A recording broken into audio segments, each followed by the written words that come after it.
Welcome back to the GovCon Intel Briefing, produced by CyberCloudAI.Tech. I'm Alex, and it's Thursday, June 18th, 2026.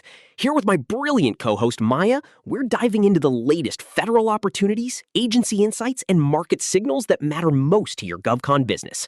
At CyberCloudAI.Tech, we help small businesses and GovCon teams navigate the complexities of cybersecurity, cloud, AI, and federal capture strategy, all without the Fortune 500 overhead.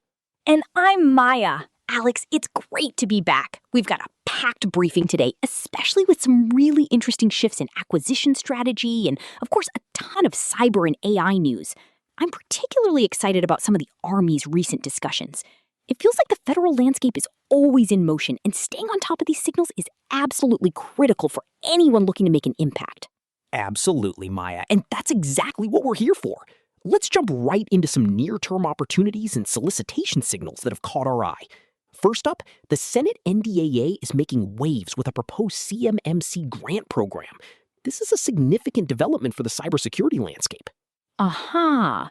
This is huge, Alex, and it's not just a single signal, it's a constellation of opportunities.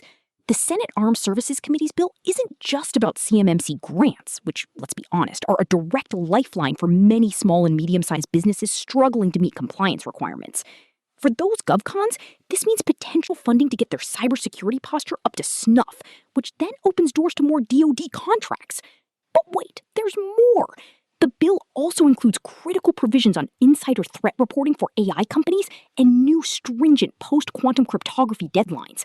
For CyberCloudAI.Tech and our clients, this is a triple threat of opportunity.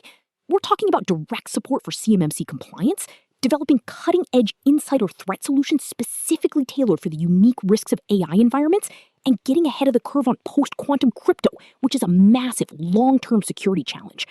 We should absolutely be assessing the fit and timing for opening capture threads on these. It's like the government is practically handing us a roadmap for where they need help right now. You're right. It's a very clear and multifaceted signal. And speaking of signals, the DoD's massive $9.7 billion award for Microsoft products has been derailed by protest. Minburn Technology alleges the DoD changed the solicitation without telling bidders, which, if true, is a pretty fundamental violation of the Competition and Contracting Act.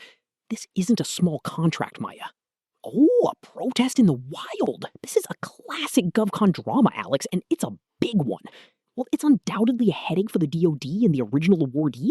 For other potential bidders, this could mean a reevaluation or even a complete resolicitation. A $9.7 billion opportunity doesn't just vanish into the ether. It usually just reboots. It's a chance for companies who might have missed out or those who felt the original process was flawed to reassess if their team has the capabilities to step in, especially if you offer Microsoft-related services, cloud migration expertise, or even competitive alternatives in that enterprise software space. It's a moment to watch closely and see if that door reopens, and if so, how the requirements might shift. A reboot, I like that. And moving over to the Army, we've seen a flurry of incredibly insightful discussions from Defense Scoop recently. Brandon Pugh from the Army recently spoke about the critical importance of workforce investment for stronger cyber defense. Then we had Lieutenant General Jeff Ray on making Army data move at mission speed, which is a huge challenge. And Brigadier General Anthony Gibbs discussing edge computing's vital role in enabling faster battlefield decisions. These are all interconnected, aren't they? They absolutely are, Alex. And these aren't just abstract talking points. These are direct insights into the Army's strategic priorities and their most pressing operational needs. Pew's focus on workforce investment means there's a strong demand for training, upskilling programs, and potentially even managed services for cyber operations. For our clients, this is about offering solutions that enhance human capital in cyber defense, whether that's through specialized training programs, cyber range development, or providing skilled personnel to augment existing teams. Ray's emphasis on data at mission speed screams data analytics, secure data transfer, robust cloud infrastructure optimization, and real-time intelligence processing. Think about the sheer volume of data the Army generates and needs to act on instantly. And Gibbs on edge computing, that's about bringing compute power and AI capabilities closer to the tactical edge, enabling faster, more autonomous decisions in the field, often in disconnected or contested environments. This means secure edge devices, localized AI processing, and resilient networking solutions. These are all high-value areas for cybercloudai.tech, and we need to be aligning our capabilities directly to these stated needs and proactively reaching out to these leaders' teams, demonstrating how we can help them achieve these goals. Excellent points, Maya. It's all about connecting the dots and understanding the underlying drivers. Now, let's shift to some broader agency and customer intelligence that gives us a sense of the evolving landscape. The GSA, for example, is looking to loosen the reins on its contracting officers, which is being called a new paradigm for them. This is fascinating, Alex. Federal News Network reported on this, and it suggests a significant move towards empowering COs, giving them more flexibility and hopefully speeding up the acquisition process. For GovCons, this could mean more agile procurements, but also a need to be even more responsive and understand the specific needs and priorities of individual contracting officers. It's less about navigating a monolithic, rigid system and more about building direct relationships and trust with these empowered decision makers.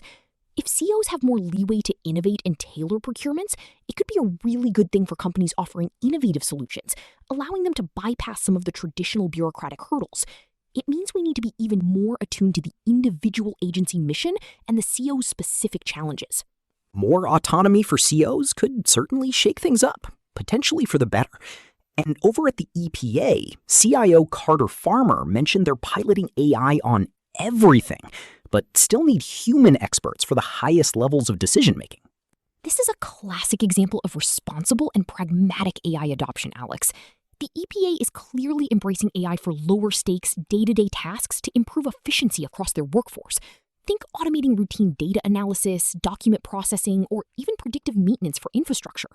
But they're also wisely recognizing that high-stakes applications, especially those involving critical environmental data, regulatory decisions, or public health impacts, absolutely require human subject matter experts in the loop. For us, this means dual opportunities, providing AI solutions for those routine, efficiency-driven tasks like intelligent automation, advanced data analysis, and predictive modeling, and also offering the high-level AI expertise and consulting services for those complex, mission-critical applications where human oversight and specialized knowledge are non-negotiable. It's about understanding the full spectrum of AI needs within an agency, from the mundane to the mission-critical, and being able to deliver at every point. And it's a great signal that agencies are moving beyond just talking about AI to actually implementing it in a thoughtful, tiered way. That's a clear path forward for AI providers, understanding where to apply the tech. Now, let's touch on some broader budget and market movements that we should all be keeping an eye on, as they can impact the entire federal contracting ecosystem. GovExec recently highlighted a rather stark warning. A debt ceiling breach could mean the federal government decides not to pay any government employees. Ugh, the debt ceiling. It's like the recurring nightmare of federal budgeting. Well, hopefully it's averted. The mere threat of non-payment for federal employees creates massive uncertainty across the board. For GovCons, this isn't just about potential payment delays on existing contracts, which is a huge concern in itself. It's about the morale and stability of the entire federal workforce. A destabilized workforce directly impacts project continuity, agency capacity, and the ability to initiate new programs. It's a watch list item that demands attention because it can ripple through the entire federal ecosystem, affecting everything from procurement timelines to contract execution. We need to be prepared for potential disruptions, even if they're temporary, and ensure our financial resilience. A very real and unsettling concern. And Mary Talk reported on a sobering analysis: the failure of the joint forces' roles and responsibilities in missile defense, citing a sustained campaign of ballistic missiles and drones against U.S. forces earlier this year, resulting in significant losses. This is a stark and frankly alarming reminder of evolving global threats, Alex. The report details significant losses and casualties from a sustained campaign, highlighting critical gaps in current missile defense strategies and, crucially, coordination across the joint force. For our clients, this screams urgent demand for advanced defensive cyber capabilities, integrated command and control systems that can operate across domains, AI-driven threat detection and response, and highly resilient cloud infrastructure to support real-time decision-making in contested environments. It's not just about procuring individual technologies, it's about the integration of technology across disparate systems and forces and ensuring interoperability.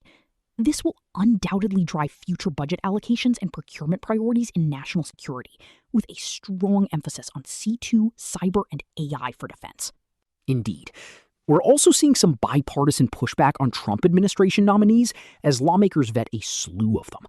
And on the budget front, the Senate NDAA is rejecting the White House's tiered military pay raise, proposing a flat 3.6% increase instead for fiscal 2027. Political dynamics are always at play, Alex, and they can have subtle but important impacts. The pushback on nominees might slow down some agency leadership appointments, potentially impacting long-term strategic initiatives or new program starts as agencies wait for confirmed leadership. It's a background hum, but worth noting for anyone tracking specific agencies. As for the military pay raise, while it seems like a minor detail, it reflects ongoing negotiations between Congress and the White House over defense spending priorities. A flat raise versus a tiered one could influence overall budget flexibility for other programs within the DoD, though probably not directly impacting our core cyber, cloud, and AI areas in the immediate term. It's still part of the broader financial picture.